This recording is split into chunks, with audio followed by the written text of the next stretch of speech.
എല്ലാവർക്കും നമസ്കാരം. IFPHന്റെ 1426 ദിവസത്തെ പരിപാടിയിലേക്ക് സ്വാഗതം.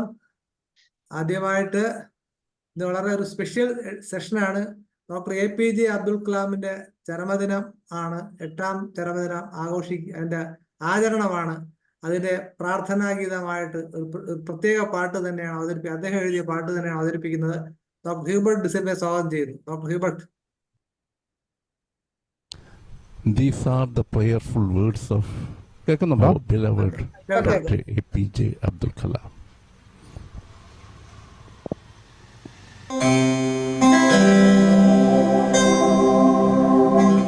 Almighty,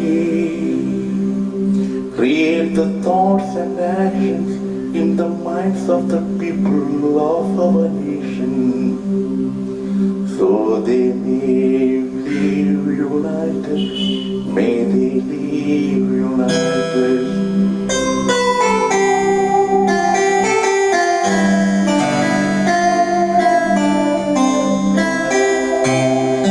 Almighty, this is my prayer. Almighty, help them choose the right path. Let all the people of our nation with strength and character and righteousness. Almighty, this is my prayer.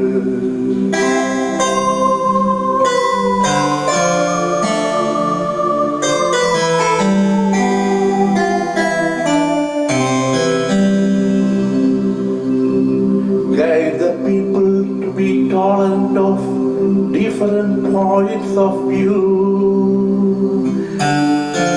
Help them transform enmity and hatred into love and harmony.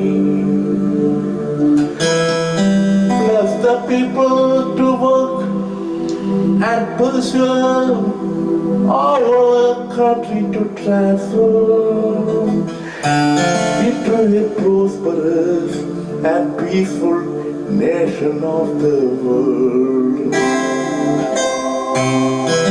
Almighty, help the religious leaders to strengthen the people of our nation to combat divisive forces that divide.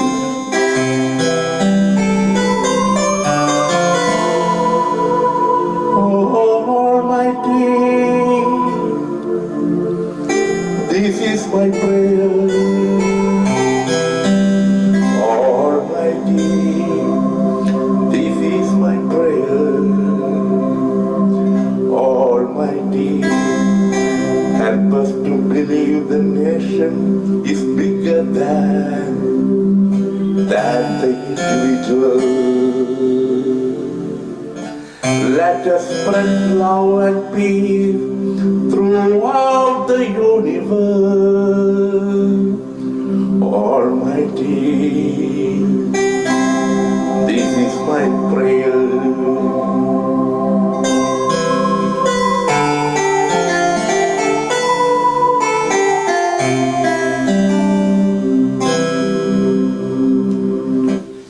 Righteousness in the heart.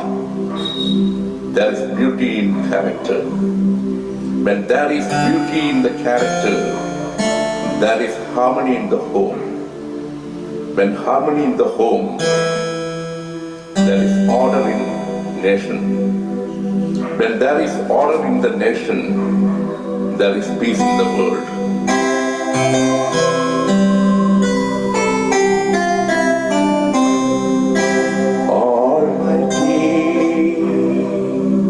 Create the thoughts and actions in the minds of the people. Guide the people to be tolerant of different points of view. Help them transform enmity and hatred into love and harmony. Bless the people to work pursue our country to transform into a prosperous, peaceful nation of the world. നന്ദി Hubert doctor. ഒരു നല്ലൊരു കലാകാരൻ ആണ്, സമ്പൂർണ്ണ കലാകാരൻ doctor Hubert ആണെന്ന് തെളിയിച്ചു കഴിഞ്ഞു. വളരെ നന്ദി. അടുത്തതായിട്ട് സ്വാഗതം ആശംസിക്കുക എന്നുള്ളതാണ്. ഡോക്ടർ ഷൈലെ അതിനായിട്ട് ക്ഷണിക്കുകയാണ്. Thank you doctor Manoj. Doctor APJ Abdul Kalam, ആ മഹത് വ്യക്തിയുടെ ഓർമ്മയ്ക്ക് മുമ്പിൽ നമിച്ചുകൊണ്ട് സ്വാഗത പ്രസംഗം തുടങ്ങട്ടെ. ഇന്നത്തെ ഈ പ്രത്യേക പരിപാടിക്ക് ആദ്യമായി സ്വാഗതം ആശംസിക്കുന്നത് ഡോക്ടർ MR ഗോപകുമാർ സാറിനാണ്. അദ്ദേഹം പോസ്റ്റൽ ഡിപ്പാർട്ട്മെന്റിൽ അസിസ്റ്റന്റ് അക്കൗണ്ട് ഓഫീസറായി 2011 റിട്ടയർ ചെയ്ത വ്യക്തിയാണ്. എങ്കിൽ പോലും നമ്മൾ കൂടുതലായി അറിയുന്നത്, നമ്മുടെ എല്ലാവരുടെയും മനസ്സിലുള്ളത് അദ്ദേഹം അഭിനയിച്ചിട്ടുള്ള കഥാപാത്രങ്ങൾ തന്നെയാണ്.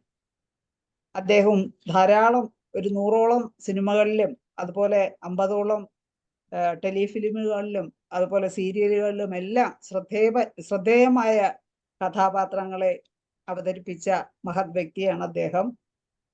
അതുപോലെ തന്നെ ശ്രദ്ധേയമായ കഥാപാത്രങ്ങൾ കാഴ്ചവെച്ചത് കൊണ്ട് തന്നെ ധാരാളം അവാർഡുകളും അദ്ദേഹത്തെ തേടിയെത്തിയിട്ടുണ്ട്. അദ്ദേഹം അഭിനയിച്ച പ്രധാനപ്പെട്ട ചില സിനിമകൾ വിധേയൻ, ഭൂതക്കണ്ണാടി, മതിലുകൾ, 4 പെണ്ണുങ്ങൾ, അങ്ങനെ തുടങ്ങി ഒട്ടേറെ സിനിമകൾ നീണ്ടുപോകുന്നു. അതുപോലെ സീരിയലിലും അമ്മ, മഞ്ഞുരുകും കാലം, അങ്ങനെ ഒത്തിരി സീരിയലിലും അദ്ദേഹം ശ്രദ്ധേയമായ കഥാപാത്രങ്ങളെ അവതരിപ്പിച്ചിട്ടുണ്ട്. 1993 വിധേയൻ എന്ന സിനിമയിൽ സ്പെഷ്യൽ ജൂറി അവാർഡ് അദ്ദേഹം കരസ്ഥമാക്കി. അതുപോലെ പിന്നങ്ങോട്ട് ബെസ്റ്റ് ആക്ടർ അവാർഡ് 1994, 96, 99, 2004, 2008 അങ്ങനെ ഒരുപാട് അവാർഡുകളും അദ്ദേഹം കരസ്ഥമാക്കിയിട്ടുണ്ട്. ഇങ്ങനെ ഒരു മഹത് വ്യക്തിയെ ഇന്നത്തെ പ്രോഗ്രാം ഉദ്ഘാടനം ചെയ്യാനായി നമുക്ക് ലഭിച്ചത് നമ്മുടെ ഭാഗ്യം തന്നെയാണ്. ഞാൻ വളരെ ആദരപൂർവ്വവും സ്നേഹപൂർവ്വവും അദ്ദേഹത്തെ ഇന്നത്തെ പ്രോഗ്രാമിലേക്ക് സ്വാഗതം ചെയ്യുന്നു. അതുപോലെ അടുത്തതായി നമ്മുടെ അധ്യക്ഷൻ, IFPHന്റെ കൂടി അധ്യക്ഷനായ ഡോക്ടർ ഇസ്മായിൽ സാറാണ്. അദ്ദേഹം എത്തിയിട്ടില്ല, ആരോഗ്യ പ്രശ്നങ്ങളാൽ എത്തിയിട്ടില്ലെന്ന് തോന്നുന്നു. എങ്കിൽ പോലും അദ്ദേഹം ഇനി വന്നാലോ, അദ്ദേഹത്തിനെ ഞാൻ വളരെ ആദരപൂർവ്വം ഇന്നത്തെ പ്രോഗ്രാമിലേക്ക് സ്വാഗതം ചെയ്യുന്നു. അടുത്തതായി നമ്മുടെ ഇന്നത്തെ പ്രോഗ്രാമിൽ മുഖ്യ പ്രഭാഷണം നടത്തുവാനായി എത്തിയിട്ടുള്ള ശ്രീ PV ആൽബി സാറാണ്. അദ്ദേഹം പത്രപ്രവർത്തനം, വിവർത്തനം, പുസ്തക രചന എന്നീ മേഖലകളിൽ ശ്രദ്ധേയനാണ്. നമ്മുടെ APJ അബ്ദുൽ കലാം സാറിന്റെ തന്നെ അഗ്നിച്ചിറകുകൾ, രാഷ്ട്രവിഭാവനം, ജീവിതഗീതികൾ എന്നീ പുസ്തകങ്ങൾ അദ്ദേഹം വിവർത്തനം ചെയ്തു. കൂടാതെ വിക്രം സാരാഭായി ഒരു സമ്പൂർണ്ണ ജീവചരിത്രം അദ്ദേഹത്തിന്റെ സംഭാവനയാണ്. മലാല യൂസഫ്സായുടെ ആത്മകഥ മലയാളത്തിൽ പരിഭാഷപ്പെടുത്തിയത് അദ്ദേഹത്തിന്റെ സംഭാവനയാണ്.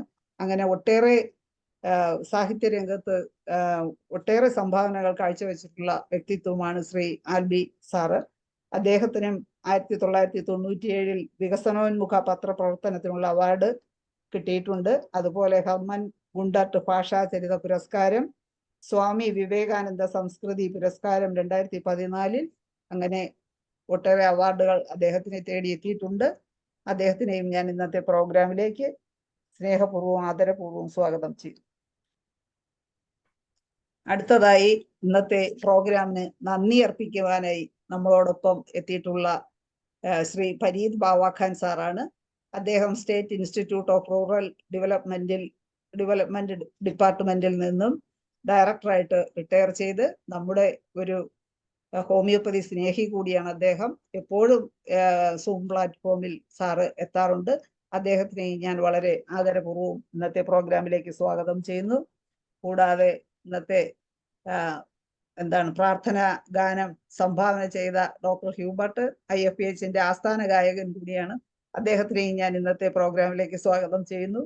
അതുപോലെ ഇന്നത്തെ മോഡറേറ്റർ, നമ്മുടെ എല്ലാ വിശേഷാൽ പരിപാടികളും ഓർത്തു വെച്ചിരുന്ന് അതിനെല്ലാം ഗസ്റ്റുകളെ എല്ലാം വിളിച്ച് നല്ല രീതിയിൽ ഈ പ്രോഗ്രാം കാഴ്ചവെക്കുന്ന ഡോക്ടർ GS മനോജിനെയും ഞാൻ സ്വാഗതം ചെയ്യുന്നു. വളരെ പ്രധാനമായിട്ടുള്ളത് ഇന്നത്തെ ഈ പ്രോഗ്രാമിൽ പങ്കെടുത്ത് നമ്മളെ ഈ പ്രോഗ്രാം എല്ലാം വിജയിപ്പിക്കുന്ന നമ്മുടെ ബഹുമാന്യരായ ഡോക്ടേഴ്സ്, ഹോമിയോപ്പതി സ്നേഹികൾ, സ്റ്റുഡൻസ് എന്നിവരെ എല്ലാവരെയും ഞാൻ വളരെ സ്നേഹപൂർവ്വം ഇന്നത്തെ പ്രോഗ്രാമിലേക്ക് സ്വാഗതം ചെയ്യുന്നു. മനോജ് ഡോക്ടറെ, അബ്ദുൽ കലാം സാറിന്റെ ഒരു ഓർമ്മ എനിക്ക് പറയാനുണ്ട്. അത് അവസാനം ഞാൻ പറഞ്ഞോളാം. ഗസ്റ്റ് എല്ലാം പറഞ്ഞു. ഓക്കെ, നന്ദി ഡോക്ടറെ. നമുക്ക് അടുത്ത ഏറ്റവും പ്രധാനപ്പെട്ട ചടങ്ങാണ് ഉദ്ഘാടനം. ആദരണീയനായ ശ്രീ MR ഗോപകുമാർ അവർകളെ ഈ ചടങ്ങിന്റെ ഔപചാരിക ഉദ്ഘാടനത്തിനായിട്ട് ക്ഷണിക്കുന്നു. ഡോക്ടർ മനോജ്, മറ്റ് ഡോക്ടർമാരെ എല്ലാവർക്കും തുടക്കത്തിൽ തന്നെ എൻ്റെ സ്നേഹ നമസ്കാരം.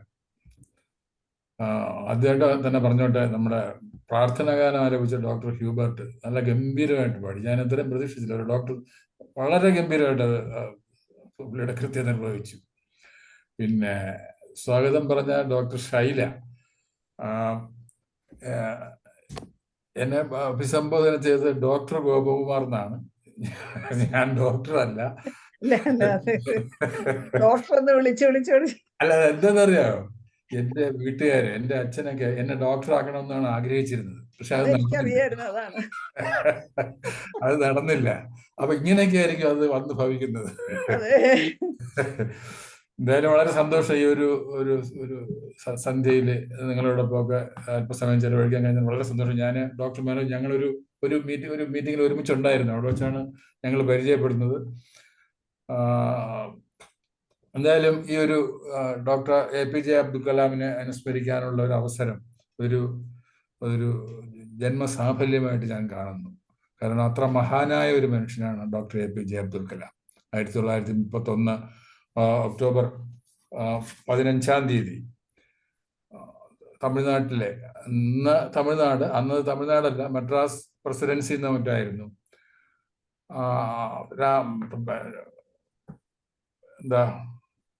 രാമേശ്വരം എന്ന് പറയുന്ന സ്ഥലത്ത് ജനിച്ചു. അത് കഴിഞ്ഞിട്ട് ഒരു ജീവിതയാത്ര, ഒരു 84 വർഷത്തെ ജീവിതയാത്രയും കഴിഞ്ഞ് അദ്ദേഹം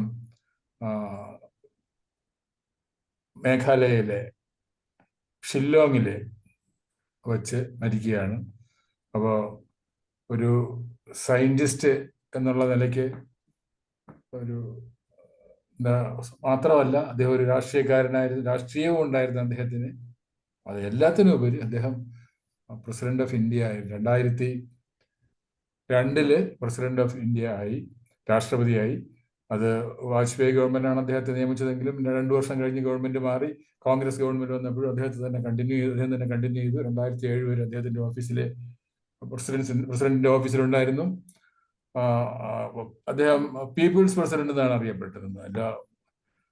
അത്ര ജനകീയനായ ഒരു പ്രസിഡന്റ് ആയിരുന്നു അദ്ദേഹം പ്രസിഡന്റ് ആയിരുന്നപ്പോൾ അദ്ദേഹത്തിന്റെ ബന്ധുക്കളാരെങ്കിലും, അദ്ദേഹം വിവാഹം കഴിച്ച് അങ്ങനെയുള്ള ഭാര്യയും മക്കളും ഒന്നുമില്ല.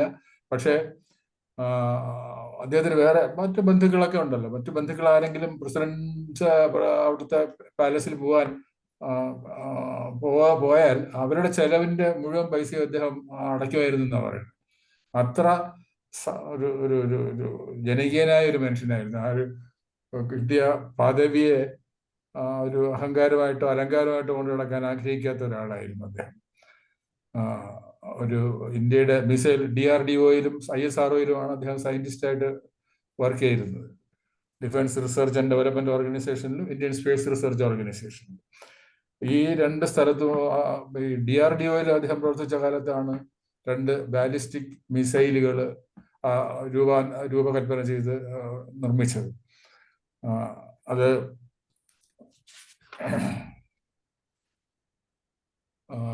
അതുകൊണ്ടാണ് അദ്ദേഹം മിസൈൽ മാൻ ഓഫ് ഇന്ത്യ എന്നറിയപ്പെട്ടിരുന്നത്. അതിനുശേഷം അദ്ദേഹത്തിന്റെ നമ്മളെ ISROയുടെ ചരിത്രം തുടങ്ങുന്നത് തന്നെ ഞാൻ കേട്ടിട്ടുണ്ട്, അല്ലെങ്കിൽ പലരും കണ്ട് എൻ്റെ അടുത്ത് പറഞ്ഞിട്ടുള്ള കാര്യമാണ്.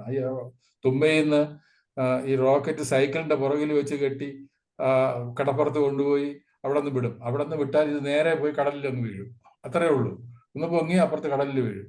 അത് വളരെ പരിഹാസത്തോടു കൂടി ആളുകൾ പറഞ്ഞിരുന്ന ഒരു സമയം ഉണ്ടായിരുന്നു. അതിൽ നിന്ന് മാറി ചന്ദ്രന്റെ ഏറ്റവും ഡാർക്ക് സ്പേസ് എന്ന് പറയുന്ന പോളുകൾ, നോർത്ത് പോളിലെ റോക്കറ്റ് ഇറങ്ങാൻ സഹായിക്കുന്ന രീതിയിൽ റോക്കറ്റ് ശാസ്ത്രത്തെ വികസിപ്പിച്ചെടുത്ത ഒരു ശാസ്ത്രജ്ഞനായിരുന്നു APJ അബ്ദുൽ കലാം. അങ്ങനെ എന്തുകൊണ്ടും ഇന്ത്യക്ക് കരമായ നേട്ടങ്ങൾ ഉണ്ടാക്കി കൊടുത്ത ഒരു മനുഷ്യനാണ്. നമ്മൾ എന്നും ഓർക്കേണ്ട ഒരു മനുഷ്യനാണ്. ഈ 2007 അദ്ദേഹം പോയതിനു ശേഷം, അദ്ദേഹത്തിന്റെ ഒരു ടേം കഴിഞ്ഞതിന് ശേഷം വീണ്ടും രണ്ടാമതൊരു ടേം കൂടി അദ്ദേഹത്തിന് കൊടുക്കണം എന്നൊക്കെ ആലോചന വന്നിരുന്നു, പല സജഷൻസും വന്നിരുന്നു. പക്ഷെ അന്നത്തെ കോൺഗ്രസ് ഗവൺമെന്റ് തീരുമാനിച്ചു അത് വേണ്ട, രണ്ടാമതൊരു പുതിയ ആൾ തന്നെ മതി എന്ന് പറഞ്ഞാൽ പിന്നീടാണ് പ്രതിഭ പാട്ടീൽ വരുന്നത്. അങ്ങനെ എല്ലാം കൊണ്ടും ഒരു നമ്മൾ ആദരിക്കേണ്ട ഒരു വ്യക്തിയാണ്. നമ്മൾ ഇന്ന് സമുചിതമായിട്ടാണ് അദ്ദേഹത്തിന്റെ ഓർമ്മ പുതുക്കാനായിട്ട് നമ്മൾ കുറച്ച് സമയം കൂടിയിരിക്കുന്നത്. അപ്പോൾ ഇത്രയും ഒരുപാട് ആൾക്കാർ ഇനിയും സംസാരിക്കാനുണ്ട്. അതുകൊണ്ട് തന്നെ ഞാൻ ഇതൊരു നീണ്ട പ്രസംഗമാക്കി കൊണ്ടുപോകുന്നില്ല. എന്തായാലും ബാക്കിയുള്ളവർ സംസാരിക്കുന്നതിനിടയിൽ നമുക്ക് സംസാരിക്കുകയും ചെയ്യാമല്ലോ. എന്താ ഡോക്ടർ മനോജ്? അതെ സാർ, അതെ, തീർച്ചയായിട്ടും. ഓക്കെ, അപ്പോൾ നമുക്ക് തുടങ്ങാം. ഇതിന്റെ ഔപചാരികമായ ഉദ്ഘാടനം നിർവഹിച്ചതായിട്ട് ഞാൻ പ്രഖ്യാപിച്ചുകൊള്ളു. വളരെ നന്ദി സാർ. എന്തായാലും നമ്മൾ പറയും പോലെ respected by men, admired by women and honoured by time. അതാണ് APJ അബ്ദുൽ കലാം എന്ന മഹാനായ വ്യക്തിത്വം, നമ്മുടെ ഒരു ഭാഗ്യം. അദ്ദേഹത്തെ കുറിച്ച് കൂടുതൽ പറയാനുള്ള, ഏറ്റവും കൂടുതൽ അറിയാവുന്ന ആള് തന്നെ ഭാഗ്യത്തിന് നമുക്ക് കിട്ടി ഡോക്ടർ സലീം കുമാർ വഴിയാണ് ശ്രീ ആൽബി സാർ ഇതിലേക്ക് വന്നത്.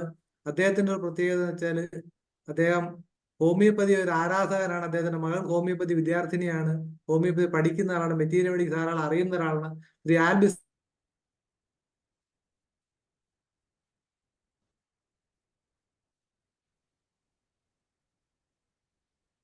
സാർ തുടങ്ങാമോ? സാർ അൺമ്യൂട്ട് ചെയ്യൂ.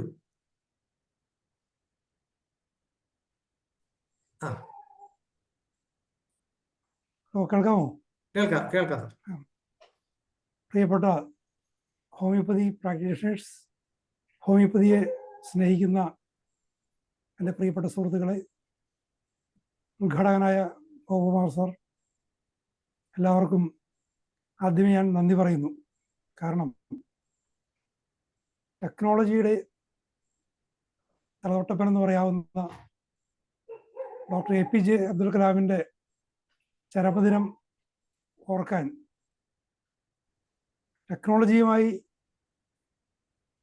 കാര്യമായ ബന്ധമില്ലാത്ത ഹോമിയോപ്പതി എന്ന വിഷയത്തിൻ്റെ പ്രയോക്താക്കൾ ഈ തീരുമാനമെടുത്തത് വളരെ ഉചിതമായിട്ടുള്ളൊരു കാര്യമാണ്. അതിന് കലാം സാറിൻ്റെ ശിഷ്യൻ എന്ന നിലയിൽ ഞാൻ നിങ്ങൾക്ക് ഏവർക്കും ആദ്യം നന്ദി പറയുകയാണ്. ലോകം ആദരിക്കുന്ന എയറോസ്പേസ് എഞ്ചിനീയർ, ഇന്ത്യയുടെ രാഷ്ട്രപതി എന്ന നിലയിൽ ലോകം ആദരിച്ച ഒരു രാഷ്ട്രീയ നേതാവ്, അദ്ദേഹം നമ്മെ വിട്ടുപോയിട്ട് ഇന്നേക്ക് 9 സംവത്സരങ്ങൾ പൂർത്തിയാക്കുകയാണ്. എല്ലാ ഭാരതീയർക്കും അത് വലിയൊരു നഷ്ടബോധം ഉണ്ടാക്കിയൊരു സംഭവമായിരുന്നു അദ്ദേഹത്തിൻ്റെ മരണം. കാരണം അദ്ദേഹം സ്നേഹത്തിൻ്റെ ഒരു മൂർത്തിമദ്ഭാവമായിരുന്നു. എല്ലാവരെയും സ്നേഹിക്കുക മാത്രം ചെയ്ത വ്യക്തി. തന്നോട് എതിർപ്പ് കാണിക്കുകയും തന്നെ അവഗണിക്കുകയും എതിർക്കുകയൊക്കെ ചെയ്തവരെ പോലും സ്നേഹിച്ചൊരു മനുഷ്യനായിരുന്നു. അതുകൊണ്ടാണ് ഇത്രയും വർഷങ്ങൾ കഴിഞ്ഞിട്ടും എല്ലാവരും അദ്ദേഹത്തെ ഓർമ്മിക്കുന്നതും അദ്ദേഹത്തിൻ്റെ സ്മരണ നിലനിർത്താൻ വേണ്ടി പല പല കാര്യങ്ങൾ ചെയ്യുന്നതും.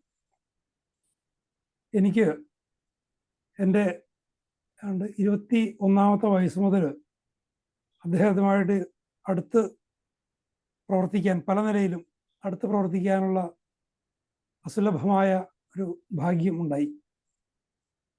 ഞാൻ Cochin university of science and ടെക്നോളജിയിൽ MSc അപ്ലൈഡ് ഫിസിക്സ് വിദ്യാർത്ഥിയായിരിക്കുമ്പോൾ ഞങ്ങളുടെ സ്പെഷ്യലൈസേഷൻ കാലാവസ്ഥാ ശാസ്ത്രമാണ്. ക്ലൈമറ്റോളജി അല്ലെങ്കിൽ മീറ്റിയോളജി എന്ന് പറയും. 89-91 കാലയളവിലാണ് ഞാനത് ആ കോഴ്സ് ചെയ്തത്. അപ്പോൾ ഇന്ത്യ കാലാവസ്ഥാ പ്രവചനത്തിൽ എയറോസ്പേസ് ടെക്നോളജിയെ അല്ലെങ്കിൽ സാറ്റലൈറ്റ് ടെക്നോളജിയെ കൂടുതൽ വിനിയോഗിക്കാനുള്ള ശ്രമങ്ങൾ ഊർജിതമായി നടത്തിക്കൊണ്ടിരിക്കുന്ന ഒരു കാലമായിരുന്നു. അപ്പോൾ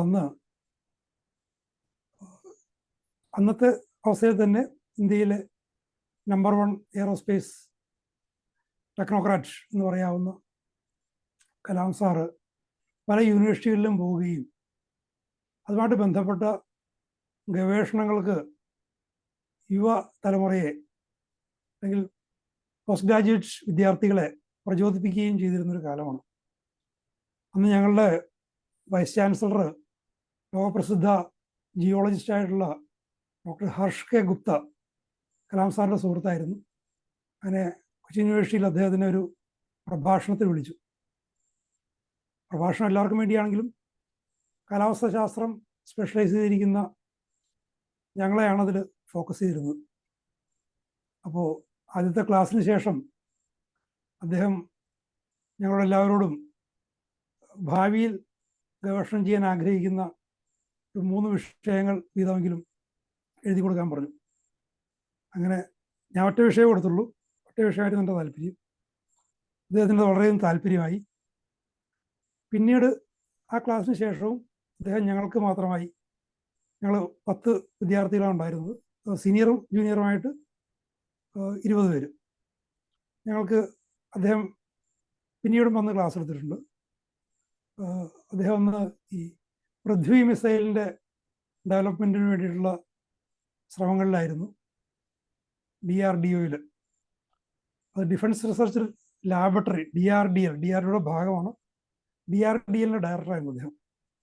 അപ്പോൾ അതിൻ്റെ പൃഥ്വിയുടെയൊക്കെ ടെസ്റ്റ് ലോഞ്ചിങ്ങിന് വേണ്ടിയിട്ട്, ടെസ്റ്റ് ഫയറിങ്ങിന് വേണ്ടിയിട്ട് ഫോർട്ട് കൊച്ചി നേവൽ ബേസിൻ്റെ അവിടെ വരും, അല്ലെങ്കിൽ തുമ്പയിൽ വരും.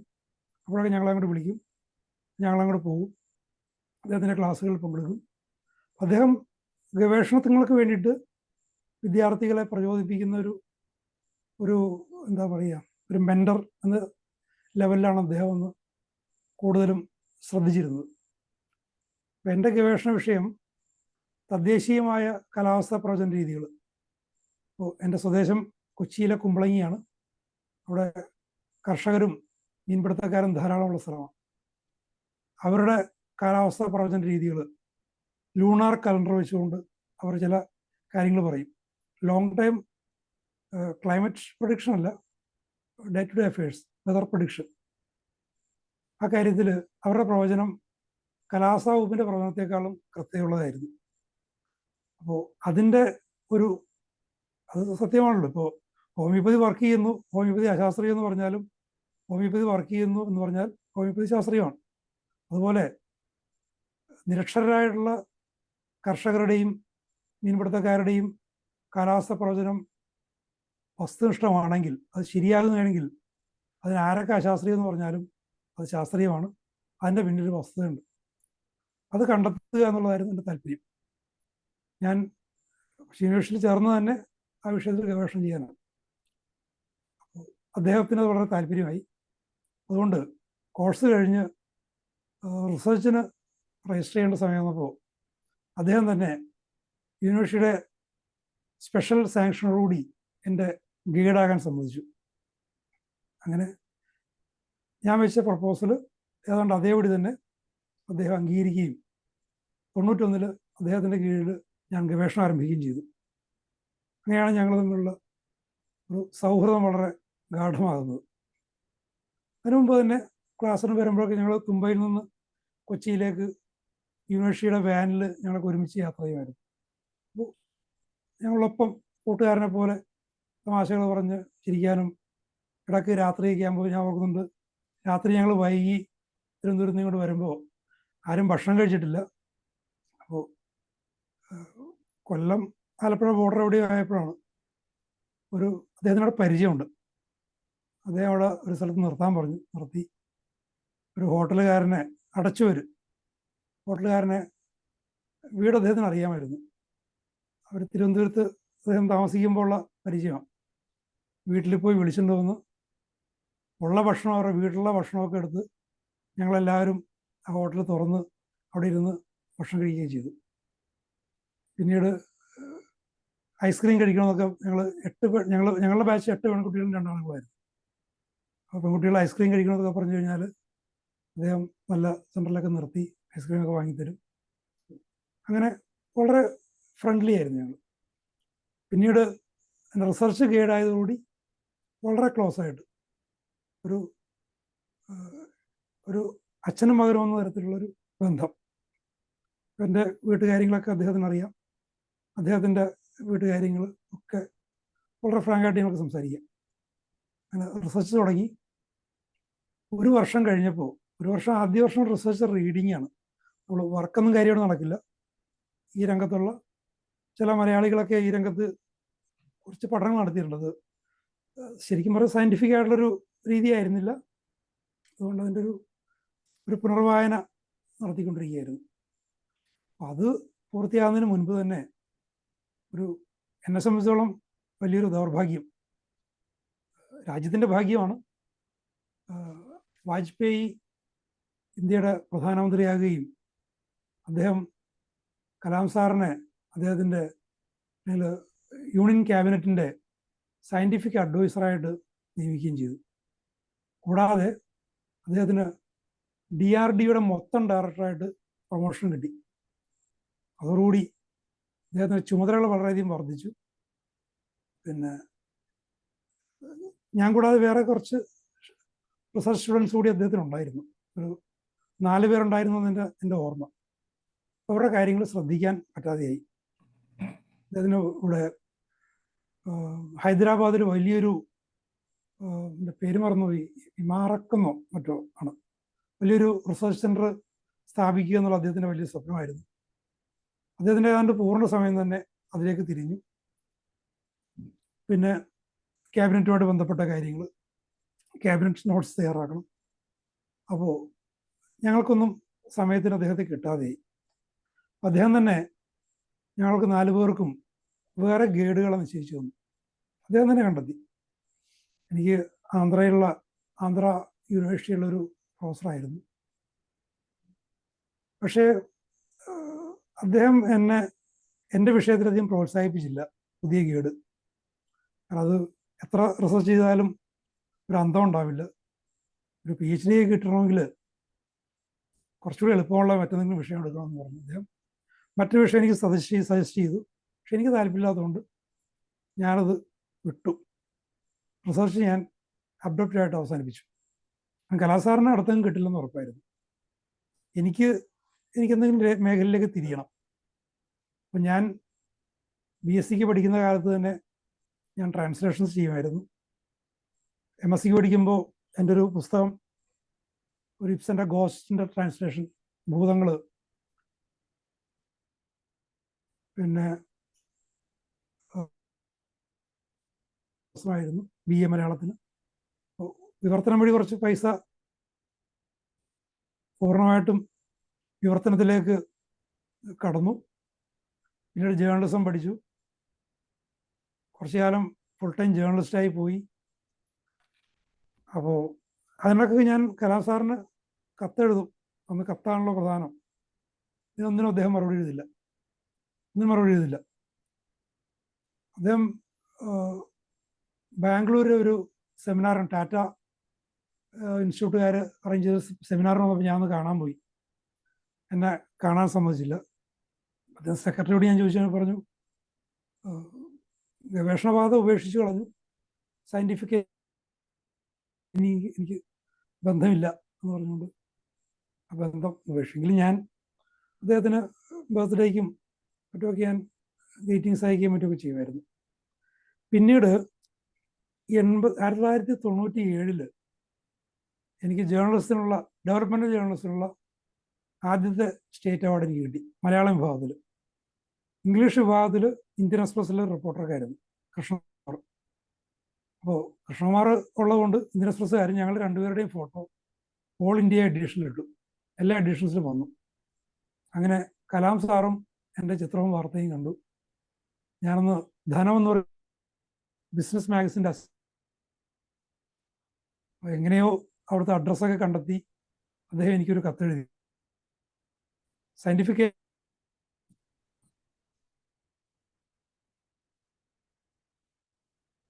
കഴിവ് തെളിയിച്ചതിൽ അഭിനന്ദനം. അതിൽ കയറി പിടിച്ച് ഞാൻ വീണ്ടും ബന്ധം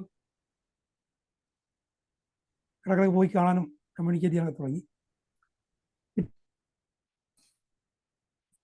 അദ്ദേഹം ആത്മകഥ എന്ന പേരിൽ ലോകപ്രസിദ്ധമായ കൃതി ാണ് അദ്ദേഹം.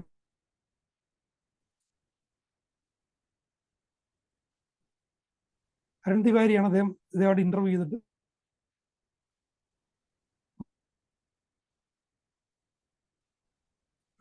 പ്രവർത്തനങ്ങളുടെ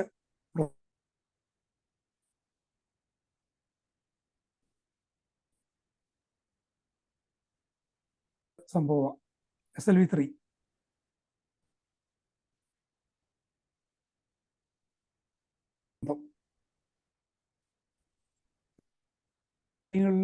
എന്തെങ്കിലും വിശദാംശങ്ങൾ വേണം. എൻ്റെ അന്നത്തെ ഓഫീസിലെ കോണ്ടാക്ട് നമ്പറും എൻ്റെ അഡ്രസ്സും കൊടുത്തു. അങ്ങനെ അരുൺ തിവാരിയുമായിട്ട് ചില കാര്യങ്ങൾ എനിക്ക് കൊടുക്കാൻ സാധിച്ചു. അങ്ങനെ ചില കാര്യങ്ങൾ, പക്ഷെ അത് വിങ്സ് ഓഫ് ഫെയറിൽ അത് ശരിയായ രീതിയിൽ അത് വന്നില്ല. ചില തെറ്റുകളുണ്ടായിരുന്നു. വായനക്കാർക്കാർക്കും മനസ്സിലാവില്ല. പിന്നീട് ഇത് പുസ്തകം ഇംഗ്ലീഷിൽ ടാറ്റ മഗ്രിൽ പ്രസിദ്ധീകരിച്ചു. അപ്പോൾ കേരള പ്രസാധകർ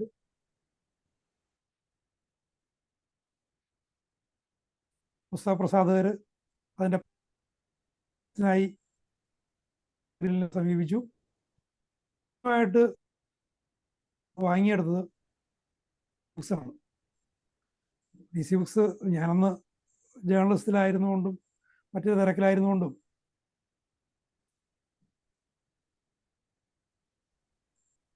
ഞാനുമായിട്ടുള്ള ഇത്തരം ബന്ധങ്ങൾ ഇങ്ങനെ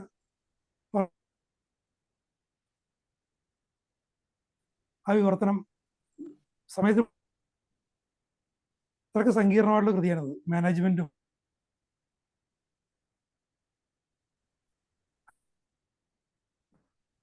ഒരു മൂന്നാമനായിട്ടാണ് എൻ്റെ അടുത്ത് വരുന്നത്. ഞാനത് ഒറ്റ മാസം കൊണ്ട് തന്നെ തീർത്തു. എനിക്ക് അദ്ദേഹമായിട്ടുള്ള അടുപ്പവും അദ്ദേഹം കൊണ്ടും മറ്റുമാണ് വിങ്സ് ഓഫ് ഫയറിൻ്റെ ആദ്യ വിവർത്തനം മലയാളത്തിൽ. പിന്നീട് ഇന്ത്യയിലെ എല്ലാ ഭാഷകളിലും വന്നു, ലോകത്തിലെ എല്ലാ ഭാഷകളിലും വന്നിട്ടുണ്ട്.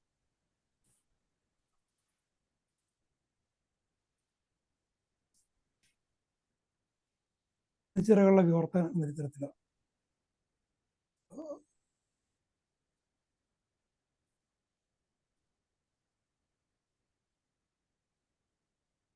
20 ലക്ഷത്തിലധികം കോപ്പികൾ ഇതിൻ്റെ വിറ്റുപോയിട്ടുണ്ട്.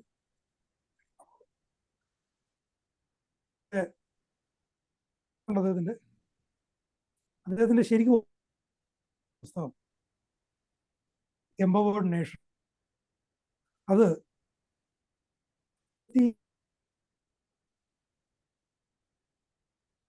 അദ്ദേഹത്തിൻ്റെ ഒരു പ്രൊജക്റ്റാണ്.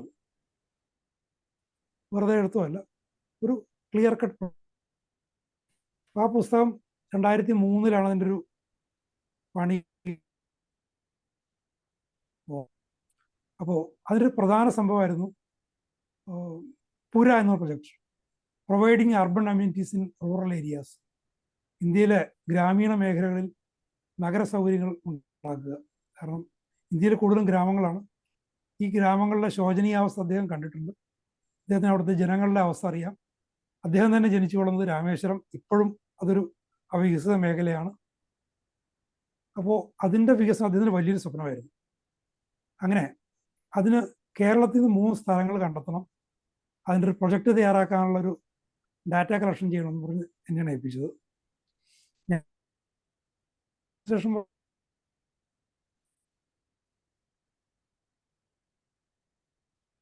സഞ്ചരിച്ചു. മലപ്പുറം അവികസിത പ്രദേശങ്ങൾ കണ്ടെത്തി. ആ പുസ്തകവും 2004 വിവർത്തനം എന്നെയാണ് ഏൽപ്പിച്ചത്. പക്ഷെ എൻ്റെ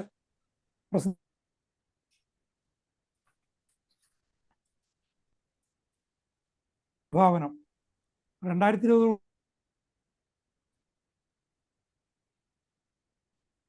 DC ബുക്സ് തന്നെ പ്രസിദ്ധീകരിച്ചത്.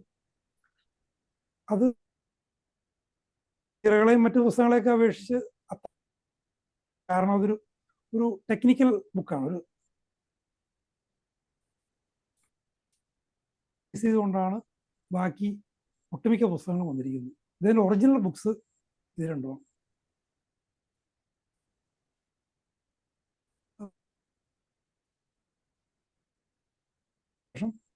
കവിതകൾ ഓഫ് ലൈഫ് എന്ന പേരിൽ പ്രസിദ്ധീകരിച്ചു. തമിഴ് കവിതകൾ ഇംഗ്ലീഷിലേക്ക് വിവർത്തനം ചെയ്തു. അദ്ദേഹം ഇംഗ്ലീഷിൽ ചെയ്തു. എന്നെ നേരിട്ട് ഏൽപ്പിച്ച പുസ്തകമാണ് അതിനെ കാണാൻ പോയപ്പോൾ അദ്ദേഹം എന്നെ നേരിട്ട് ഏൽപ്പിച്ചതാണ്. അത് ജീവിതഗീതിച്ചു.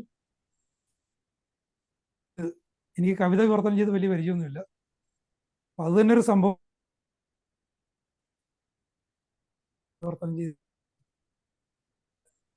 ഞാൻ ഗദ്യം മാത്രമേ ഞാൻ കൈകാര്യം ചെയ്യുന്നുള്ളൂ. അപ്പം അദ്ദേഹം ചോദിച്ചിട്ടുണ്ടല്ലോ മൈ മദർ, ഞാൻ പറഞ്ഞു റിയഡോട് ചെയ്തു പോയതാണ്, വേറെ നിവൃത്തിയില്ലാത്തതുകൊണ്ട് ചെയ്തു പോയതാണ്.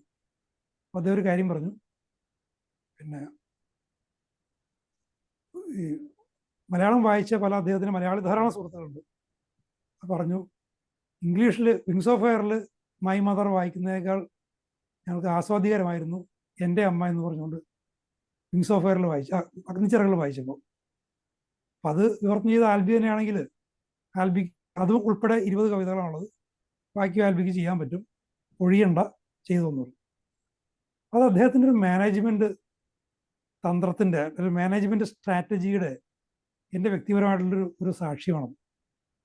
നമുക്ക് ഒരു കാര്യത്തിൽ കഴിവില്ലെന്ന് പറഞ്ഞു, എന്ത് കാര്യത്തിലായാലും കഴിവില്ല എന്ന് നമ്മൾ ചിലപ്പോൾ നമ്മളുടെ കഴിവിൻ്റെ പരിമിതി കൊണ്ടോ അല്ലെങ്കിൽ വിനയം കൊണ്ടോ പെർഫെക്ഷൻ കൊണ്ടുള്ള ആഗ്രഹം കൊണ്ടൊക്കെ ആയിരിക്കും നമ്മൾ പറയുന്നത്. പക്ഷെ അദ്ദേഹത്തിന് അറിയാമെങ്കിൽ അത് ചെയ്യാൻ പറ്റും. ടെക്നോളജിയിലായാലും ഇപ്പോൾ എൻ്റെയൊക്കെ മേഖലയിലായാലും ശരി, അദ്ദേഹം നമ്മളെ പൂർണ്ണമായിട്ടും അതങ്ങോട്ട് എൻഡോഴ്സ് ചെയ്യും. ചെയ്തോ, തെറ്റുണ്ടെങ്കിൽ നമുക്ക് ശരിയാക്കാം.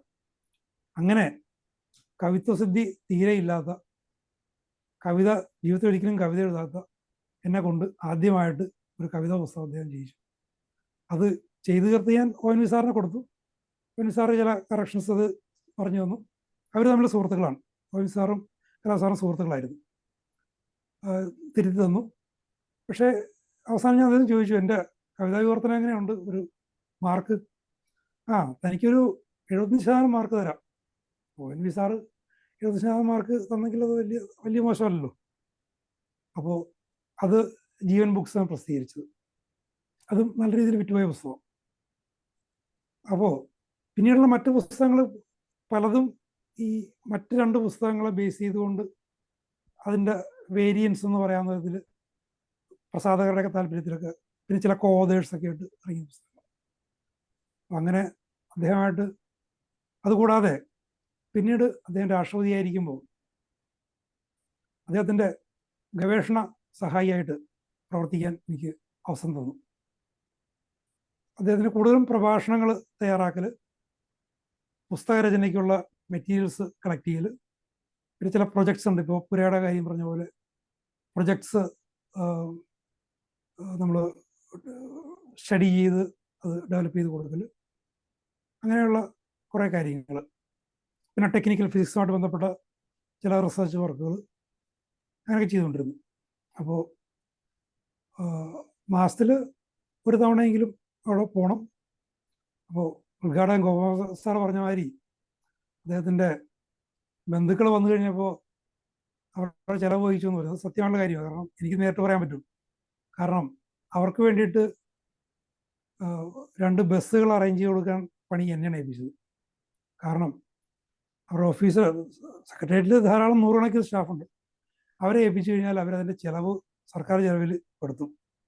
അതുകൊണ്ട് അദ്ദേഹത്തിൻ്റെ ഇങ്ങനെ കൂടെ നിൽക്കുന്ന ഞങ്ങളെന്ന് വെച്ചാൽ ഞങ്ങൾ ഈ പൈസക്ക് വേണ്ടി നിൽക്കുന്ന ആൾക്കാരല്ല. അദ്ദേഹത്തിൻ്റെ പെൻഷനിൽ നിന്നായിരുന്നു ഞങ്ങൾക്ക് പൈസ തന്നിട്ടുള്ളത്. അദ്ദേഹം ഒരു വാക്ക് പറഞ്ഞു കഴിഞ്ഞാൽ ഞങ്ങളൊക്കെ ഗവൺമെൻറ് സ്റ്റാഫാകും. ഞങ്ങളെ അദ്ദേഹത്തിൻ്റെ കൂടെ നിർത്താൻ ഞങ്ങളൊക്കെ ഒരു 4 പേര് ഉണ്ട്. കൂടെ നിർത്താൻ കാരണം ഞങ്ങൾ കാശിന് വേണ്ടി, പണത്തിന് വേണ്ടിയിട്ട് തൊഴിൽ ചെയ്യുന്നവരല്ല എന്നുള്ളൊരു ബോധ്യം അദ്ദേഹത്തിനുണ്ടായിരുന്നു. ഞങ്ങളുടെ ജീവിതത്തിൽ ഞങ്ങൾക്ക് ചില ലക്ഷ്യങ്ങളും ചില ഞങ്ങളുടേതായിട്ടുള്ള ചില താല്പര്യങ്ങളുണ്ട്. അതിനു വേണ്ടിയിട്ട് അദ്ദേഹത്തിൻ്റെ കൂടെ നിൽക്കുന്നു. പണം ആവശ്യമുള്ളവരാണ്, പണത്തിന് ബുദ്ധിമുട്ടുന്നവരുമായിരുന്നു, അത് അദ്ദേഹത്തിന് അറിയാം. എങ്കിലും ചുരുങ്ങിയത് അദ്ദേഹത്തിനെ പോലെ ചുരുങ്ങിയ തലത്തിൽ ചില ജീവിച്ച് കിട്ടുന്ന പൈസ കൊണ്ട് തൃപ്തിപ്പെട്ട് ജീവിക്കുന്നവരായിരുന്നു ഉണ്ട്. അപ്പോൾ അതുകൊണ്ടാണ് അദ്ദേഹം എന്നെ ഏൽപ്പിച്ചത്. ഞാൻ പണിക്കർ ട്രാവൽസിലെ എനിക്കറിയാം ഡൽഹിയിൽ അവിടെ 2 വണ്ടി അറേഞ്ച് ചെയ്ത് കൊടുത്തു. ഡൽഹി മുഴുവൻ കൊണ്ടുവന്നത് കാണിച്ചു, ആഗ്രഹമൊക്കെ കൊണ്ടുപോയി. അദ്ദേഹത്തിൻ്റെ മൂത്ത സഹോദരൻ മുത്തു, അതിൻ്റെ പേര് പെട്ടെന്ന് ഓർമ്മയി, മുത്തുവയ്ക്കാന്ന് ഞങ്ങൾ വിളിച്ചുകൊണ്ടിരുന്നത്. അദ്ദേഹവും അദ്ദേഹത്തിൻ്റെ മക്കളും പേരക്കിടാങ്ങളും ഒക്കെ ആയിരുന്നു. പിന്നെ വേറെ ചില സഹോദരിമാരുടെ മക്കളും ഒക്കെ ഉണ്ടായിരുന്നു. 2 ബസ്സിന് കൊണ്ടുപോയി. എന്നോട് പ്രത്യേകം പറഞ്ഞിരുന്നു അതിൻ്റെ ബില്ല് വാങ്ങിക്കൊണ്ടുവരണം. ചെക്ക് എൻ്റെ അടുത്ത് 2 ചെക്ക് തന്നിരുന്നു. പൈസ തുക എഴുതാതെ ചെക്ക് തന്നിരുന്നു. അപ്പം തന്നെ കൊടുക്കണമെങ്കിൽ തുക എഴുതി കൊടുത്തേക്കണം. അങ്ങനെ ഒന്നും കൊടുക്കേണ്ടി വന്നില്ല. എന്നാലും അവരുടെ വഴിച്ചെലവ്, ഭക്ഷണം, എല്ലാ കാര്യങ്ങളും അദ്ദേഹത്തിൻ്റെ ചിലവിൽ തന്നെയാണ് നടത്തിയത്. അതെനിക്ക് വ്യക്തിപരമായിട്ട് അത് സാക്ഷ്യപ്പെടുത്താൻ സാധിക്കുന്ന ഒരു കാര്യമാണ്. അതുപോലെ വേറെ രസകരമായിട്ടൊരു സംഭവം കൂടി പറയാം. എൻ്റെ സമയം ആയെങ്കിൽ പറയണം കേട്ടോ. ഞാൻ പറഞ്ഞു എനിക്ക് ഒരുപാട് മണിക്കൂറോളം പറയാനുണ്ട്. എൻ്റെ സമയമായാൽ ഒരു മുന്നറിയിപ്പ് തന്നോളാം. അപ്പോൾ അദ്ദേഹത്തിന് രാഷ്ട്രപതി നോമിനേഷൻ ലഭിക്കുമ്പോൾ മദ്രാസിൽ അണ്ണാ യൂണിവേഴ്സിറ്റിയുടെ ക്യാമ്പസിൽ പ്രൊഫസർ എമിരിറ്റസ് എന്ന മറ്റാണ് അദ്ദേഹത്തിൻ്റെ സ്ഥാനം. അവിടെയായിരുന്നു അദ്ദേഹം താമസം. യൂണിവേഴ്സിറ്റി ഗസ്റ്റ് ഹൗസിലായിരുന്നു താമസം. അപ്പോൾ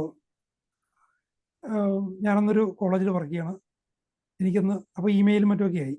എനിക്ക് മെയിൽ അയച്ചു, ആൽബി വരണം, ഇന്ന ദിവസം വരണം, പാക്കിങ്ങിൽ സഹായിക്കണം. അതുകൊണ്ട് ഞാൻ ചെന്നു. അദ്ദേഹത്തിൻ്റെ അവിടുത്തെ യൂണിവേഴ്സിറ്റി 2 സ്റ്റാഫും ഞാനൊക്കെ കൂടി പാക്കിങ്ങിൽ സഹായിച്ചു. അപ്പോൾ ഒരു ഗസ്റ്റ് വന്നു.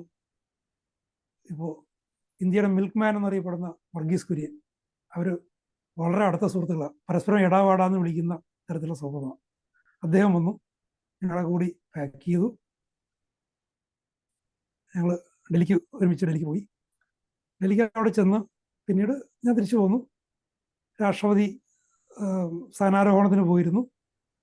സ്ഥാനാരോഹണം കഴിഞ്ഞ് രാഷ്ട്രഭവനിൽ ഔപചാരികമായിട്ട് കയറി കഴിഞ്ഞപ്പോൾ വളരെ രസകരമായ പല സംഭവങ്ങളുണ്ടായിരുന്നു. അതിൽ ഇപ്പോൾ നിങ്ങൾ പറയാൻ പറ്റിയൊരു സംഭവം, ഞാൻ അദ്ദേഹത്തിൻ്റെ ഒരു ഓർമ്മക്കുറിപ്പുകൾ, എൻ്റെ കലാം പറഞ്ഞ കഥകളെന്ന് പറഞ്ഞ പുസ്തകം ഞാൻ എഴുതിയിട്ടുണ്ട്. ഞങ്ങൾ നമ്മളെ പേഴ്സണൽ എക്സ്പീരിയൻസ് വെച്ചിട്ടുണ്ട്. അതിൽ ഞാൻ ഒരു ചാപ്റ്ററായിട്ട് എഴുതിയിട്ടുണ്ട് ആ കാര്യം. അദ്ദേഹം അവിടുത്തെ ചെന്ന് അദ്ദേഹത്തിൻ്റെ ബെഡ്റൂമൊക്കെ കാണിച്ചു കൊടുത്തു. വളരെ വിശാലമായ മുറി, അറ്റാച്ച്ഡ് ബാത്റൂം, അത് ബാത്ത് ടബ്, സ്വിമ്മിംഗ് പൂൾ കൊടുത്ത ബാത്ത് ടബ് ഒക്കെ ഉണ്ട്. പറഞ്ഞു അതൊന്നും എനിക്ക് വേണ്ട, അവർക്ക് ഇരിക്കട്ടെ, മറ്റു മുറികൾ കാണിക്കാൻ പറഞ്ഞു. ഇത് കാണിച്ചപ്പോൾ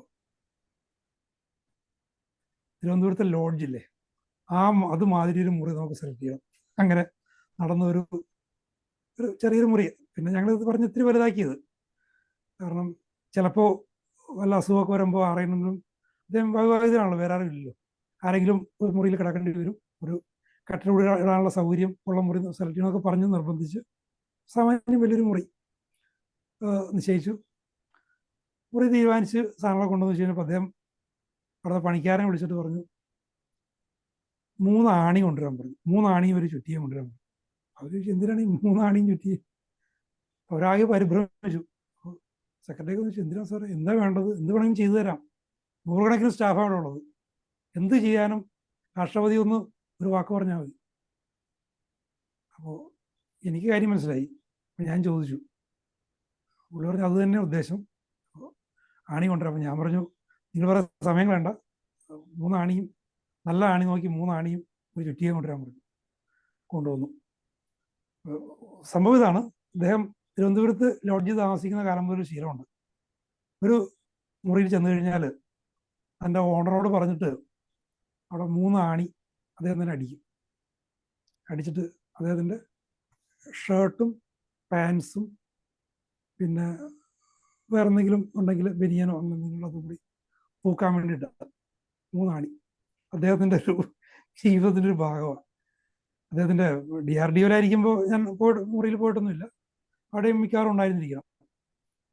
അപ്പോൾ ഞാൻ പറഞ്ഞു, ആണി വന്നപ്പോൾ ഞാൻ പറഞ്ഞു, സാർ അടിക്കണ്ട, അത് ചെയ്ത് മോശമാണത്, അവരത് അടിച്ചോളും, സാറ് പറഞ്ഞു കൊടുത്താൽ മതി.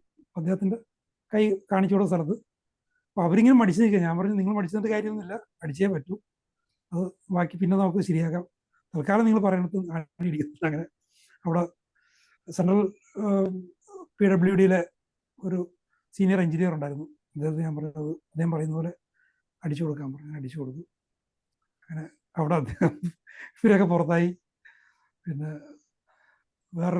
ഒരു ഹരിയാനക്കാരനൊരു സുഹൃത്തും ഞാനും ഉണ്ടായിരുന്നത്. ഞാൻ നിർത്തിയിട്ട് എടുത്ത് നോക്കി, അങ്ങനെ മറ്റു സാധനങ്ങൾ ഒക്കെ എടുത്ത് വെച്ചു.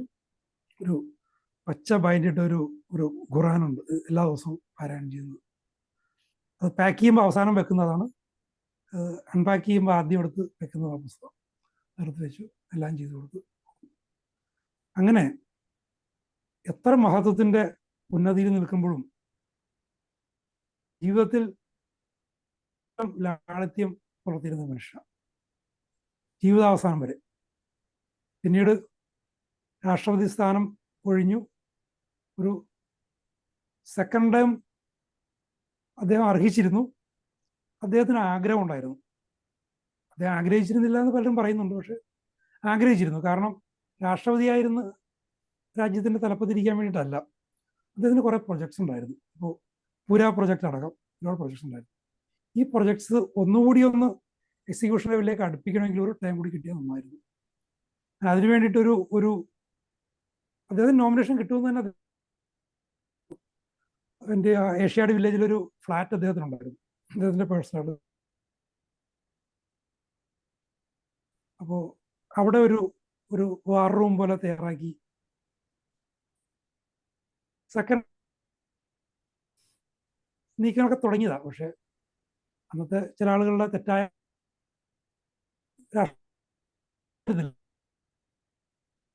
കാര്യങ്ങൾ ഇന്ത്യക്ക് സംഭവിച്ചേനെ. ഇപ്പോൾ ഈ 2020 അദ്ദേഹത്തിൻ്റെ ഈ രാഷ്ട്രവിഭാഗത്തിൽ പറയുന്ന പോലുള്ള കാര്യങ്ങൾ വന്നത് ഇപ്പോൾ ഒന്നും നടന്നിട്ടില്ല. ചില സ്ഥലങ്ങളിലൊക്കെ അപൂർണമായിട്ട് കടന്നുപോയി. ഗംഭീരമായിരുന്നു. ഇന്ത്യയെ ഒരു വികസിത രാജ്യമാക്കാനുള്ള പെർഫെക്റ്റ് ഫ്രെയിം വർക്ക് ഉണ്ട്. ഇതുമായിട്ട് ബന്ധപ്പെട്ട കാര്യം കൂടി ഞാൻ പറഞ്ഞേക്കാം. ഇദ്ദേഹം ടെക്നോളജിയുടെ ആശാനാണെന്നുള്ള കാര്യം എല്ലാവർക്കും അറിയാം. ഹോമിയോപ്പതി ടെക്നോളജിയുമായിട്ടൊരു ബന്ധമില്ലാത്ത. ഞാൻ സെക്കൻഡ് ഇയർ ഡിഗ്രിക്ക് പഠിക്കുന്ന കാലം മുതൽ ഹോമിയോപ്പതി ലിറ്ററേച്ചർ വായിക്കുന്ന ആളാണ്. എൻ്റെ അറിവിൽപ്പെടുത്തോളം സക്കഷനും ഗ്രൈൻഡിങ്ങും അല്ലാതെ ഹോമിയോപ്പതിയിൽ വേറെ ടെക്നോളജി ഒന്നും ഉള്ളതായിട്ട് എൻ്റെ അറിവിലില്ല. മിക്കവാറും ഹോമിയോപ്പതി ലിറ്ററേച്ചർ ഞാൻ വായിച്ചിട്ടുണ്ട് ഇല്ല.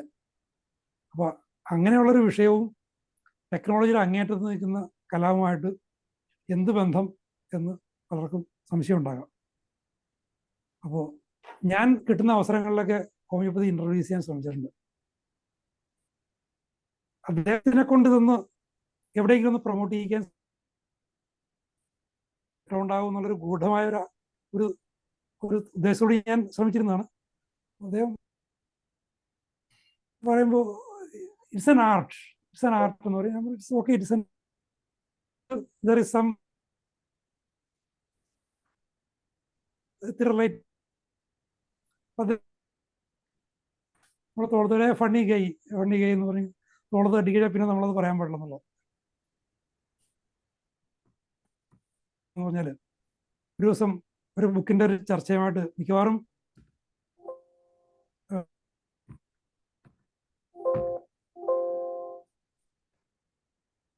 ഉണ്ട്. നമ്മളുടെ ഈ നിത്യകല്യാണി, നമ്മുടെ എന്താ പറയുക, കറ്റാർ വാഴ, അങ്ങനെ കുറച്ച് സാധനങ്ങളൊക്കെ ഉണ്ട്. അപ്പം അതിൻ്റെ ഒരു സെക്ഷനിൽ നിൽക്കുമ്പോൾ അതിനെ ബയോടെക്നോളജി ഉപയോഗിച്ചുകൊണ്ട് അതിനെ ഡെവലപ്പ് ചെയ്യുന്ന കാര്യം പറഞ്ഞു വന്നപ്പോൾ ഞാൻ ഹോമിയോപ്പതി ഒന്നുകൂടി വെച്ചു കൊടുക്കാൻ നോക്കി. ഇത് പലതും ഹോമിയോപ്പതി മെഡിസിൻസ് ആണ്. മറ്റു തരത്തിലെ ഒരു ഒരു ഡെവലപ്മെൻറ്റിലൂടെ അത് ഹോമിയോപ്പതിനെയും ഒന്ന് എൻറിച്ച് ചെയ്യാൻ സഹായിക്കും. സാറിൻ്റെ പ്രൊജക്റ്റിൽ നമുക്കൊരു ഒന്നും മെൻഷൻ ചെയ്താൽ നന്നായിരിക്കും എന്ന് പറഞ്ഞിങ്ങനെ പറഞ്ഞു. അപ്പോൾ ഈ ഫണ്ണി ഗൈ എന്ന് പറഞ്ഞുകൊണ്ട് തോളത്ത് തട്ടിക്കൊണ്ട് സംഭാഷണം അവസാനിപ്പിക്കുകയും ചെയ്തു. അങ്ങനെ ഒരുപാട് പറഞ്ഞാൽ ഒരുപാട് കാര്യങ്ങളുണ്ട്. അപ്പോൾ ഇനി കൂടുതൽ പറഞ്ഞാൽ സമയം നീണ്ടുപോകും. അദ്ദേഹം മരിക്കുമ്പോൾ ഡ്യൂട്ടി എനിക്കായിരുന്നു. അത് ഞാൻ കേരളത്തിൽ വെച്ചാണ് അറിഞ്ഞത്. ഇന്നും അദ്ദേഹത്തിൻ്റെ സ്മരണകൾ ഹോമിയോപ്പതിക്കാർ പോലും ഓർക്കുന്നത് വലിയൊരു കാര്യമാണ്. അതിൻ്റെ പേരിൽ അദ്ദേഹത്തിൻ്റെ ഒരു പഴയ വിദ്യാർത്ഥിയും ഗവേഷണ സഹായി എന്നുള്ള പേരിൽ നിങ്ങൾക്ക് ഏവർക്കും ഞാൻ നന്ദി പറഞ്ഞുകൊണ്ട് ഞാൻ അവസാനിപ്പിക്കും. വളരെ നന്ദി സാർ, വളരെ ഉജ്ജ്വലമായിരുന്നു. ഒരുപാട് കാര്യങ്ങൾ പറയുകയുണ്ടായി. നമുക്കറിയാം അദ്ദേഹം രണ്ടാം ഊഴം കിട്ടാതെ വന്നപ്പോ നമ്മുടെ മാതൃഭൂമി പത്രം ഒരു ലേഖനം എഴുതിയത്. അതിനകത്ത് പറഞ്ഞതാണ് പ്രതിഭ പുറത്തും പാർട്ടിയിലകത്തും എന്നുള്ളത്. ഒരിക്കലും മറക്കാൻ പറ്റാത്തൊരു വാചകമാണ്. ഇപ്പോഴും ആലോചിച്ചിരിക്കും, ഒരു ചരിത്രപരമായി വിട്ടതെന്ന് പലതിനും പറയാറുണ്ടെങ്കിലും ഇതാണ് യഥാർത്ഥത്തിലെ ഹിസ്റ്റോറിക്കൽ ബ്ലണ്ടർ എന്ന് പറയാതിരിക്കാൻ നിവൃത്തിയില്ല. കാരണം ഇദ്ദേഹം എപ്പോഴും കണക്ടിവിറ്റി എന്ന് എപ്പോഴും പറഞ്ഞുകൊണ്ട്, ഇപ്പൊ ഈ പുതിയ ദേശീയപാതയൊക്കെ വന്നപ്പോഴാണ് എന്താണ് ഇദ്ദേഹം ഉദ്ദേശിച്ചതെന്ന്. അമേരിക്കൻ പ്രസിഡന്റ് ജോൺസൺ അങ്ങോട്ടേക്ക് പറയുകയുണ്ടായി. അതായത് പണമല്ല ഹൈവേ കൊണ്ടുവരുന്നത്, ഹൈവേ ആണ് പണം കൊണ്ടുവരുന്നത് പറയുമായിരുന്നു. അപ്പൊ എപ്പോഴും കണക്ടിവിറ്റിയെ കുറിച്ചും രാജ്യത്തെക്കുറിച്ചും മാത്രമല്ല പറഞ്ഞ പോലെ ലോകമേ തറവാട്, പുൽകളും പുഴുക്കളും കൂടിത്തൻ കുടുംബക്കാർ, ത്യാഗമെന്നതേ നേട്ടം, താഴ്മതാൻ അഭ്യുന്നതി എന്ന് രണ്ടാമതൊരാളെ കുറിച്ച് പറയണമെങ്കിൽ തീർച്ചയായിട്ടും നമുക്ക് അബ്ദുൽ കലാം സാറിനെ കുറിച്ച് മാത്രമേ പറയാൻ കഴിയുള്ളൂ. വളരെ ഉജ്ജ്വലമായിരുന്നു. വളരെ നന്ദിയുണ്ട്. മാത്രമല്ല അങ്ങ് വളരെ ഹോമിയോപ്പതിയുടെ അങ്ങേയറ്റം പാഷനുള്ള ഒരാളാണെന്ന് എനിക്കറിയാം. പക്ഷെ അതിന് തുടക്കത്തിൽ ഇങ്ങനെ ഒരു തുടക്കം തന്നെ വേണമെന്ന് എനിക്ക് തോന്നി. അത് സലിംകുമാർ ഡോക്ടർ പറഞ്ഞപ്പോൾ എന്റെ മനസ്സിലുള്ള പ്ലാൻ അതായിരുന്നു. തീർച്ചയായിട്ടും അങ്ങ് ഇനി ഈ പ്ലാറ്റ്ഫോമിലേക്ക് വരണം. ഇനി നമുക്ക് നന്ദി പറയൽ ചടങ്ങിലേക്ക് പോകാം. അതിനായിട്ട് അബ്ദുൽ കലാം സാറിനെ മനസ്സിൽ ആരാധിക്കുന്ന, 24 മണിക്കൂർ അതിനെ കുറിച്ച് ചിന്തിക്കുന്ന, ധാരാളം മെസ്സേജുകൾ അയക്കുന്ന നമ്മുടെ ആദരണീയനായ പരീത് ബാവ സാറിനെ ക്ഷണിക്കുകയാണ്. സാർ അൺമ്യൂട്ട് ചെയ്യ് സാറേ. മ്യൂട്ടാണ്, അൺമ്യൂട്ട് ചെയ്യ്. കേൾക്കാം? ഹലോ, കേൾക്കാം സാർ, കേൾക്കാം സാർ, കേൾക്കാം.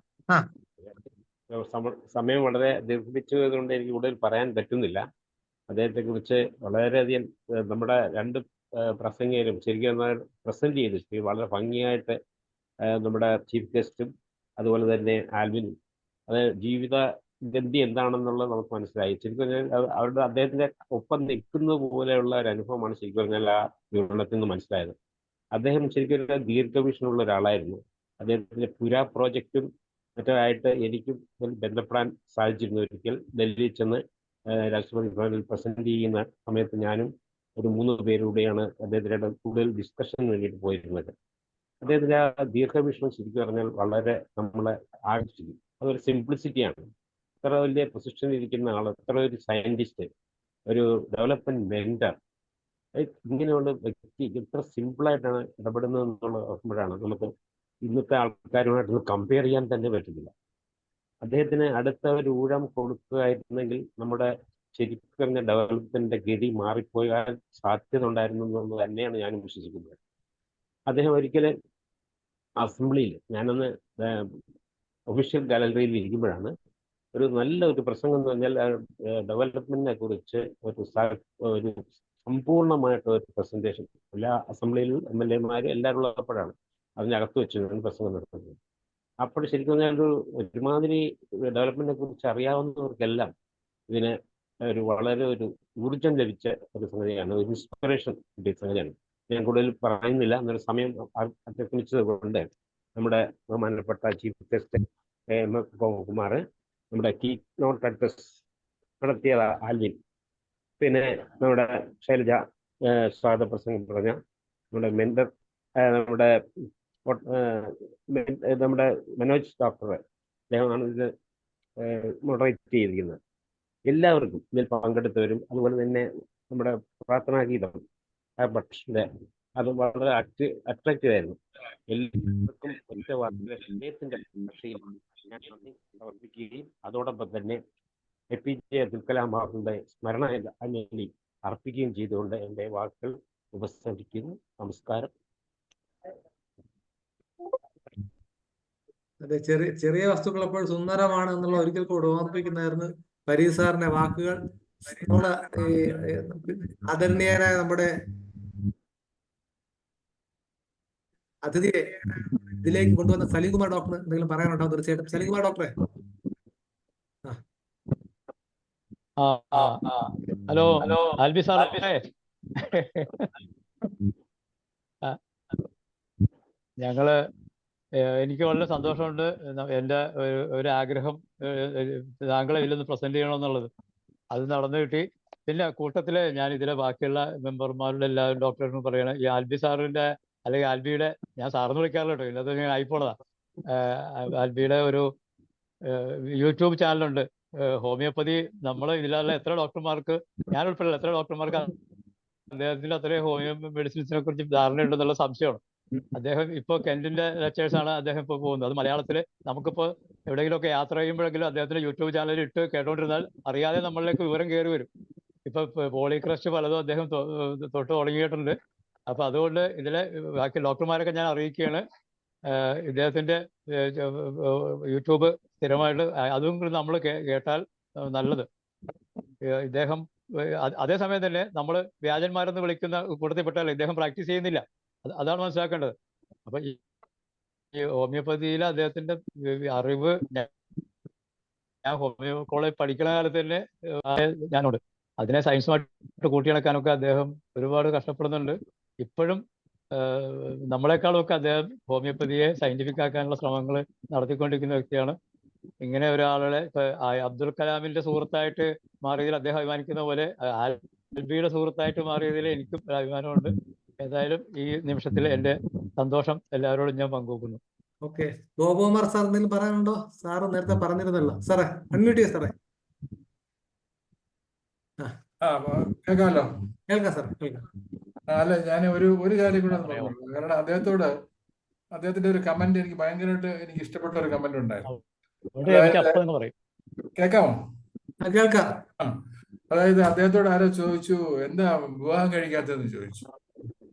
അപ്പൊ അദ്ദേഹം പറഞ്ഞ മറുപടി, human relationships are more complicated than space science. That's why I have not married. അത് ഈ വിങ്സ് ഓഫ് ഫയറിലുണ്ട്, പറഞ്ഞിട്ടുമുണ്ട്. എത്രത്തോളം ദീർഘദർശിത്വം ഉണ്ടെന്നുള്ള തെളിവാണ് സാറേ പറഞ്ഞത്. നമുക്ക് ഷാജി ഉഡിയ ഡോക്ടറിലേക്ക്. ഉഡിയ ഡോക്ടർ, ഒരു മിനിറ്റ്. IFP വൈസ് പ്രസിഡന്റ് ആണ് ഡോക്ടർ, ഒരു മിനിറ്റ് സംസാരിക്കാം. നമസ്കാരം. ഞാന് ഏറ്റവും കൂടുതൽ കാണാൻ ആഗ്രഹിക്കാം സാറ്. ഞാൻ ഡൈനാമിക് സയൻസും പ്രസന്റ് ചെയ്യാൻ എനിക്ക് ഒത്തിരി ആഗ്രഹമുണ്ട്. ഒത്തിരി നാളത്തെ ശ്രമത്തിന്റെ ഫലമായിട്ട് അദ്ദേഹത്തിന്റെ മുന്നിൽ സാധിച്ചു.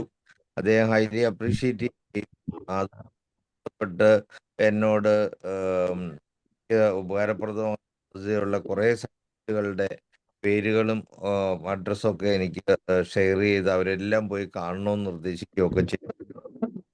ഞാൻ എൻ്റെ ബാംഗ്ലൂരിൽ എൻ്റെ കെയർ സെന്റർ തുടങ്ങിയ അദ്ദേഹത്തെ കൊണ്ട് ഉദ്ഘാടനം ചെയ്യണമെന്ന് അദ്ദേഹം ആഗ്രഹിച്ചിരുന്നു. അദ്ദേഹത്തിന്റെ അടുത്ത് ചെല്ലുകയും അദ്ദേഹം അതിനോട് അഭ്യർത്ഥിക്കുകയും ചെയ്തപ്പോൾ സ്വകാര്യ സ്ഥാപനം വരുന്നില്ല പറഞ്ഞ് അത് ഒഴിവാക്കി.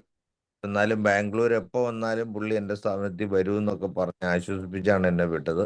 പക്ഷേ പിന്നെ അദ്ദേഹം മരണമടഞ്ഞു. അതുകൊണ്ട് എൻ്റെ സെൻട്രൽ അദ്ദേഹത്തിന് വരാൻ സാധിച്ചില്ല. അത് ഈ ഒരു സുദിനത്തിൽ ഞാനത് പ്രത്യേകം ഓർക്കുവാണ്. അദ്ദേഹത്തെ എനിക്ക് കാണാനും ഡൈനാമിക് സയൻസ് പ്രസന്റ് ചെയ്യാനും അതിൻ്റെ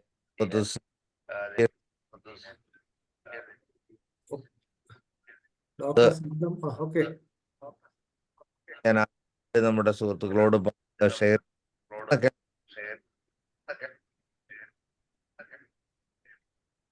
കേൾക്കുന്നുണ്ടോ? ഇടയ്ക്ക് ശബ്ദം മുറിഞ്ഞു ഡോക്ടറെ. ഓക്കെ,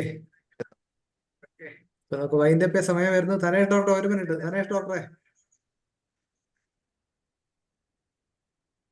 എന്തുകൊണ്ടും വലിയ നല്ലൊരു സെഷൻ ആയിരുന്നു. ഞാൻ ഉദ്ദേശിച്ചത്, ഞാൻ ഈ ആൽബി എന്ന് പറയുന്ന വ്യക്തിത്വത്തെ, അതായത് അദ്ദേഹം സാറിനെ ഞാൻ നമ്മുടെ സൂമിലോട്ട് വിളിച്ചിരുന്നു. അപ്പൊ അന്ന് പറഞ്ഞ നെറ്റ് കണക്ടിവിറ്റി ഇല്ലാത്തതുകൊണ്ട് എനിക്ക് വരാൻ അസൗകര്യമാണ്.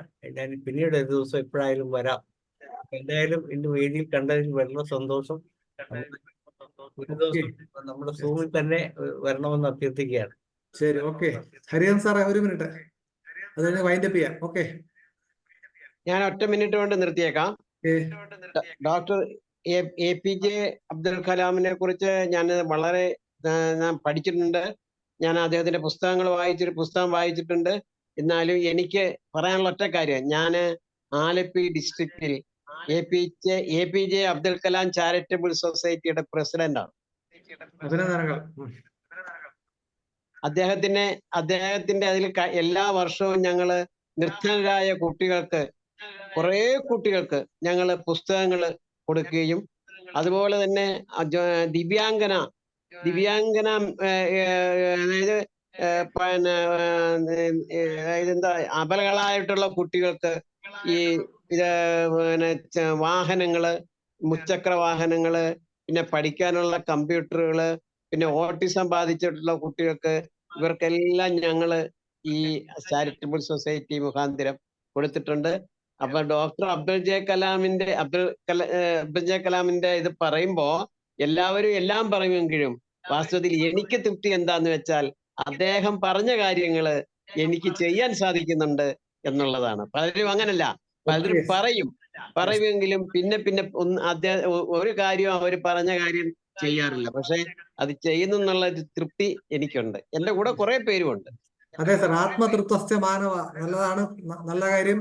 ഒരു കാര്യം കൂടെ പറഞ്ഞിട്ട് അവസാനിപ്പിക്കാതെ, സയൻസ് ആർട്ടുമായിട്ടുള്ള ബന്ധം, ആർട്ടിന്റെ എക്സ്പ്രഷൻ, സയൻസിന്റെ എക്സ്പ്രഷൻ ആർട്ടിലൂടെ മാത്രമേ ഉണ്ടാകൂ. ഒരു റോക്കറ്റ് ഡിസൈൻ ചെയ്യണ ഒരു ആർട്ടുണ്ട്. ഇപ്പൊ ഈ എക്സ്പ്രഷൻ, സയൻസും ആർട്ടും റിലേഷൻ അതാണ്. ഒന്നിന്റെ എക്സ്പ്രഷൻ ആർട്ടിലൂടെയാണ്. ആർട്ടില്ല സയൻസില്ല, സയൻസില്ല ആർട്ടില്ല. സംഗീതത്തിനും ശാസ്ത്രമുണ്ട്. ഇത്രയും പറഞ്ഞുകൊണ്ട് ഈ വലിയ മഹത്തായ സെഷൻ നമുക്ക് അവസാനിപ്പിക്കാമെന്ന് കരുതുന്നു. എല്ലാവർക്കും ഒരിക്കൽ കൂടി നന്ദി, നമസ്കാരം.